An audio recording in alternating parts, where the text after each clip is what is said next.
অহা ইংৰাজী 20 আগষ্টৰ পৰা যোৰহাট ষ্টেডিয়ামত অনুষ্ঠিত হ'বলগীয়া ৰাষ্ট্ৰীয় football championship sub junior girls প্ৰতিযোগিতা সম্পৰ্কত জিলা ক্ৰীড়া সন্থাৰ কাৰ্যালয়ত সম্বোধন কৰে এখনি সংবাদমেল।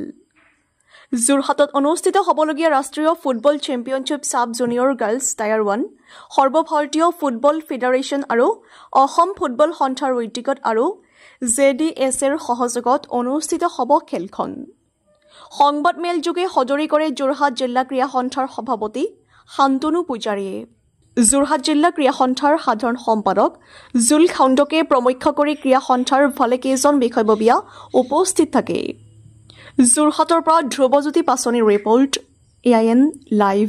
আপোনালোকক জনাবলৈ পাই সুখী হৈছোঁ যে ভাৰতীয় ফুটবল ফেডাৰেশ্যনৰ যিখন সাব জুনিয়ৰ ছোৱালীৰ টায়াৰ 1 মানে যিটো A গ্ৰুপ,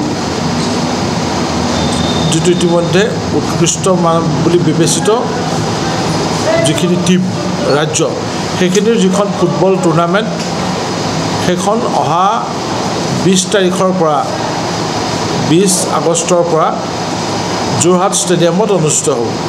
যোৰহাটত অনুষ্ঠিত হ'বলগীয়া এই প্ৰতিযোগিতাখনত দেশৰ আগশাৰীৰ যিবোৰ ফুটবল খেলা ৰাজ্য তাৰ মুঠ 16টা দলে অংশগ্ৰহণ কৰিব।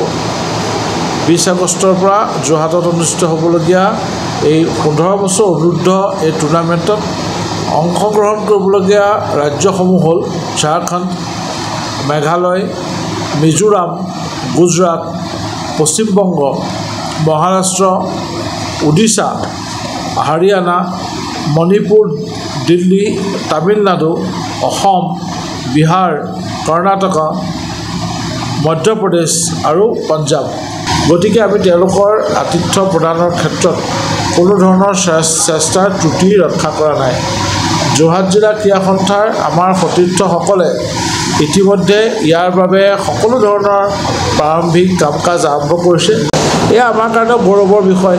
আমি সুদীৰ্ঘ 30 বছৰৰ পিছত 40 বছৰৰ পিছত আমি যোৰহাটত যোৱাবাৰ এখন সৰ্বভাৰতীয় পৰ্যায়ৰ তেনেকুৱা টুৰ্ণামেণ্ট, তাক অল ইণ্ডিয়া ফুটবল ফেডাৰেশ্যন আমি যোৱাবাৰ অনুষ্ঠিত কৰিছিলোঁ। তাৰ সফলতা বা তাৰ কৃতিত্বই অল ইণ্ডিয়া ফুটবল ফেডাৰেশ্যনৰ কাৰ্যকৰ্তাসকলক মুগ্ধ কৰিলে। গতিকে তাৰপিছত আমি এইবাৰ আৰু এখন টুৰ্ণামেণ্ট পাইবলৈ সক্ষম হৈছোঁ আৰু অনাগত সময়ছোৱাত যাতে এনেকুৱা ধৰণৰ ফুটবল টুৰ্ণামেণ্ট অহাৰ জৰিয়তে আমি যোৰহাটৰ যিটো ফুটবলৰ যিটো পৰিৱেশ সেইটো উন্নত কৰিব তাৰ কাৰণে চেষ্টা চলাম। ইতিমধ্যে আপোনালোকক জনাবলৈ পাই সুখী হৈছোঁ যে আমাৰ মহাপুৰুষ শ্ৰী শ্ৰী মাধৱদেৱ প্ৰতিষ্ঠিত ঐতিহাসিক ঢেকীয়াখোৱা বৰনামঘৰৰ সমীপৰ ঢেকীয়াখোৱা গাঁৱত এতিয়া আমাৰ অসম দলৰ যিটো ছোৱালী টীম, আপোনালোকে শুনিছে অসম দল ইয়াত অংশগ্ৰহণকে অন্যতম দল।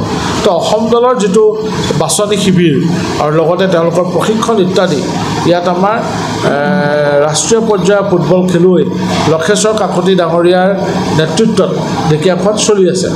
তো তাত আমাৰ স্থানীয় ঢেকীয়াখোৱা শ্ৰী শ্ৰী ঢেকীয়াখোৱা বৰনামঘৰ পৰিচালনা সমিতি আৰু স্থানীয় বুঢ়ী দিহা ক্লাব তেওঁলোকে সম্পূৰ্ণভাৱে সহযোগিতা আগবঢ়াইছে। কাকজান উপক্ৰিয়া সন্থা আমাৰ এটি স্বীকৃতিপ্ৰাপ্ত উপক্ৰিয়া সন্থা, তেওঁলোকৰ ফালৰ পৰা আমি সম্পূৰ্ণ সহযোগিতা পাইছোঁ। তেওঁলোকৰ সভাপতি সম্পাদককে ধৰি সমূহ সদস্যবৃন্দই আৰু তেওঁলোকৰ সহযোগিতাত আমি ছোৱালীৰ এই টীমটো প্ৰথম পৰ্যায়ত 38গৰাকী ছোৱালী আহিছিলে, এতিয়া আমি 22গৰাকী ৰখাব আৰু তাৰপৰা মূল 11টো বাছনি হ'ব। সেই ছোৱালীহঁতৰ প্ৰশিক্ষণ শিবিৰ আমাৰ ঢেকীয়াখোৱাত চলি আছে আৰু আমি আশা কৰিছোঁ যোৱাবাৰ যেনেদৰে আমাৰ অল ইণ্ডিয়া ফুটবল ফেডাৰেশ্যনে পতা 15 বছৰ অনুৰ্ধ ল'ৰাৰ টুৰ্ণামেণ্টখনত অসম দলে শ্ৰেষ্ঠত্ব প্ৰতিপন্ন কৰিবলৈ সক্ষম হৈছিল। এইবাৰো আমি ভাবোঁ আমাৰ অসমৰ ছোৱালীৰ দলটোৱে ইয়াত ওপৰত এটা ভাল স্থান লাভ কৰি ভাল খেল প্ৰদৰ্শন কৰিব পাৰিব। যিকোনো খবৰ আৰু বিজ্ঞাপনৰ বাবে যোগাযোগ কৰক 7896121996 লগতে 7002537271 আৰু 9854011916।